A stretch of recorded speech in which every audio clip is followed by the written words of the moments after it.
మనం లవ్ చేస్తున్న person correct ఉన్నారా లేదా, మనం తీసుకున్న డెసిషన్ ఓకేనా, ఎలా తెలుసుకోవాలి? నేను నాదా క్లియర్ ఎక్స్ప్లెయిన్ చేయడానికి.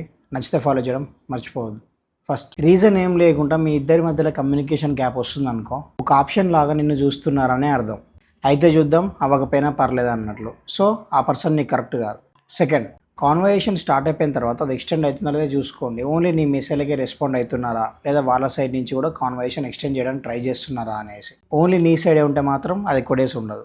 థర్డ్, నీ మెసేజెస్కి రెస్పాండ్ అవ్వడానికి మినిమం 2 to 3 minutes తీసుకుంటున్నారు అనుకో, ఈవెన్ వాళ్ళు ఫ్రీ ఉన్నా కూడా. ప్రతిసారి ఇదే జరుగుతుందని అంటే దాని అర్థం నువ్వే ఫోర్స్ చేస్తున్నావు అని అర్థం.